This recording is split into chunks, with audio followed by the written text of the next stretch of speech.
Hello, everyone, and welcome once again to the Radiance Church Daily Devotion. We're continuing on with our Christmas devotional series entitled A Portrait of Jesus Christ. A portrait, pinag-aaralan natin ang larawan ng ating Panginoong Heso Kristo. Tayo po ngayon ay nasa part number 5 and we have entitled this episode, The Mighty God. The Mighty God, o in Filipino, ang makapangyarihang Diyos. Our verse for reflection is found in Isaiah chapter 9 verse 6.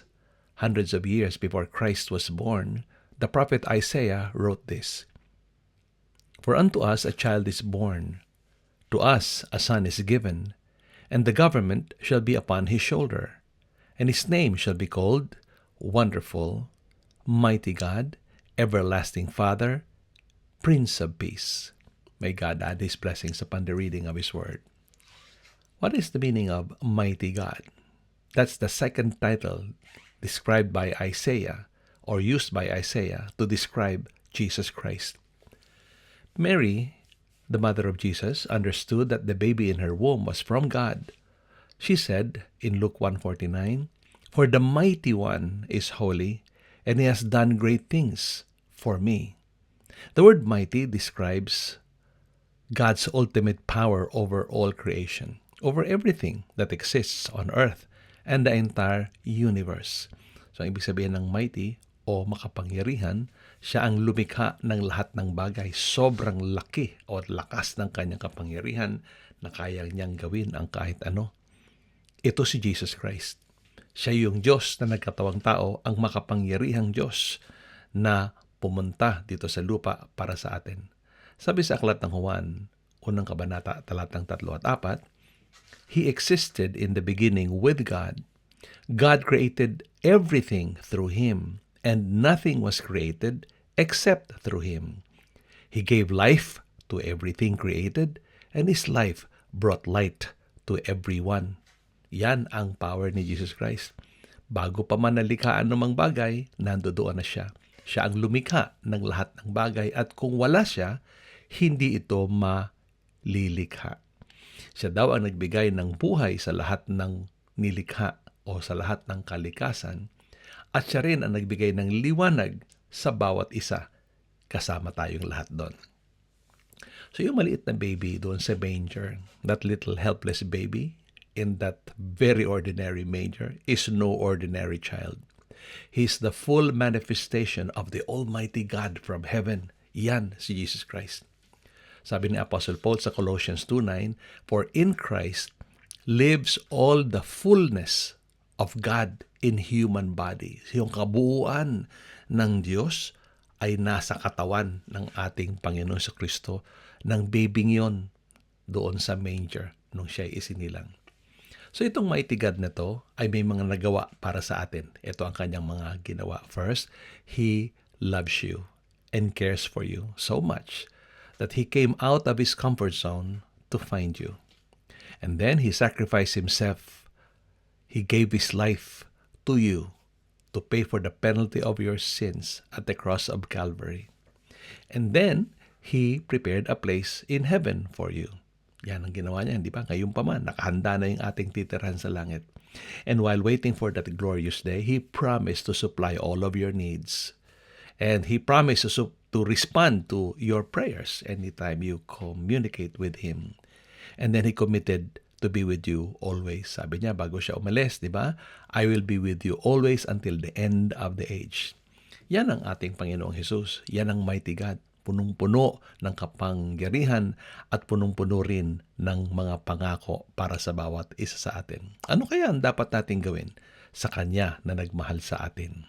Well, nagbibigay po ako ng ilang mga suggestions. Magbibigay ako ng 3 R, okay? Respond, remain, remember. Ulitin ko ha. Respond, remain, remember. Number 1, respond to His invitation. Sabi niya sa Matthew 11:28, Come to me and I will give you rest. Lumapit tayo sa Kanya. In short, wag lumayo. Papalapit palagi, hindi ba? Number 2, remain in Him. Sabi niya sa John 15:7, If you remain in me and my words remain in you, you will ask what you wish and it will be done for you. So ayun, wag kang lalayo para pagpalain ka ni Lord. At pangatlo, Respond, remain. Pangatlo, remember. Remember His instruction. Sabi niya sa John 14:50 naman, if you love me, you will keep my commandments. Nung tinanong si Jesus Christ, ano ba ang pinakadakilang commandment? Dito naman, nagbigay si Lord ng dalawang aspeto ng commandment. First, yung vertical aspect toward God. And then second, yung horizontal aspect toward our neighbor. Toward God, sabi niya, love God with all your mind. Ano yan? Love God with all of your attention. So, focus lang tayo sa Kanya, ha? Pangalawa, sabi niya, love God with all your heart. Ano naman yan? Love God with all of your affection. So, una, attention. Pangalawa, affection. So, ibigin natin siya ng lubos. And then, sabi rin niya, love God with all of your strength. Ano yon?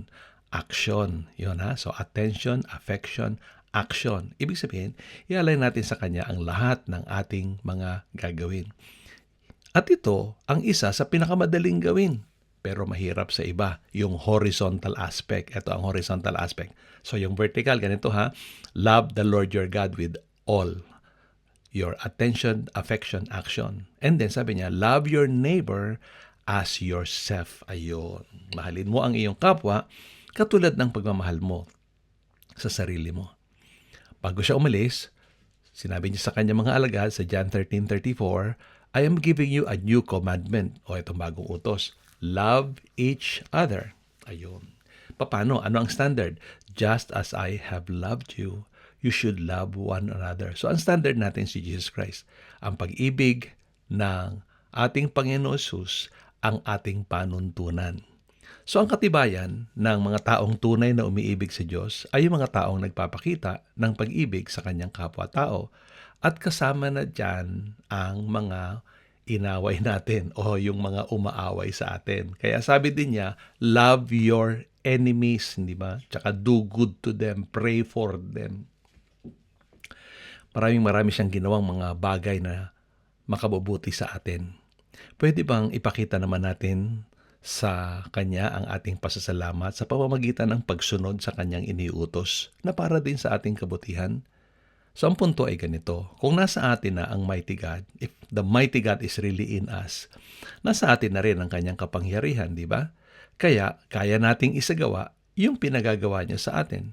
We are able to do what He wants us to do because He is with us. So wag na tayong mag-alala. Kasama na natin ang makapangyarihang Diyos, ang ating Panginoong Yesus. Di na tayo dapat matakot, di na tayo dapat mag-alala pa, di na tayo dapat makipagtalo, makipag-away pa sa iba, sapagkat punong-puno na tayo ng Kanyang mga pagpapala. If Jesus is mighty and we are in Him and His Spirit is in us, then we can do all things through Him. Kaya sabi ni Apostol Pablo, I can do all things through Christ who strengthens me. Ang mensahe ng Pasko ay tungkol sa pagpapahiwatig ng Kanyang kapangyarihan.